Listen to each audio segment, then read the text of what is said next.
Alamin ang latest weather update ngayon dito sa Sir Aris Official Weather News Today. Patuloy pa rin umiiral ang northeast monsoon o amihan dito sa bahagi ng extreme northern Luzon kung saan ngayong araw ay dala pa rin ito yung maulap na kalangitan at mga pag-ulan sa bahagi ng Batanes at Cagayan. Samantala, yung Intertropical Convergence Zone naman or ITCZ ay nakakaapekto dito sa bahagi ng Mindanao kung saan ngayong araw ay magdadala din po ito ng mataas na tsansa ng mga pag-ulan, pagkilat at pagkulog lalong-lalo na yan sa silangang bahagi ng Mindanao. So pag-iingat po para sa ating mga kababayan dyan sa posibilidad ng mga pagbaha at pagguho ng lupa. Samantala, sa nalalabing bahagi naman ng ating bansa ay meron tayong mararanasan pa din ng mga isolated o yung mga biglaan at mga panandaliang pag-ulan, pagkilat at pagkulog dulot ng mga localized thunderstorms. At sa kasalukuyan ay wala tayong minomonitor or namamataan pa na bagyo or low pressure area na maaari makaapekto dito sa ating bansa.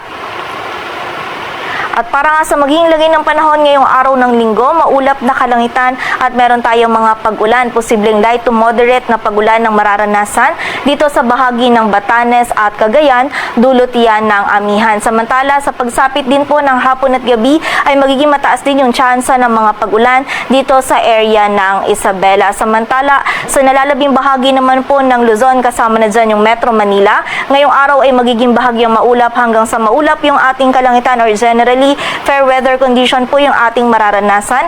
Ngunit meron pa rin tayong posibilidad ng mga isolated o yung mga biglaan at mga panandaliang pag-ulan, pagkilat at pagkulog dulot yan ng mga localized thunderstorms. Ang ating mga regional offices po is nagpapalabas pa rin ng mga thunderstorm advisories or mga babala ukol sa mga pag-ulan na ito. Agad ng temperatura sa Metro Manila ay mula 23 to 33 degrees Celsius.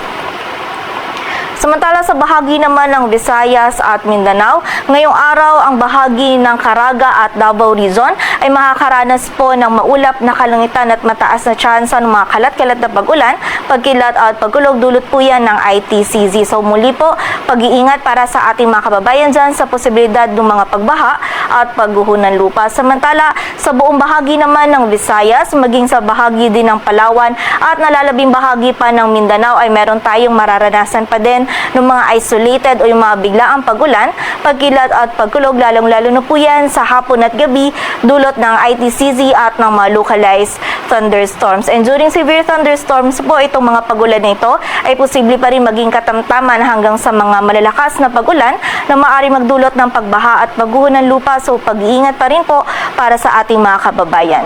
Agad ng temperatura sa Cebu ay mula 27 to 31 degrees Celsius at sa Davao naman ay 25 to 32 degrees Celsius.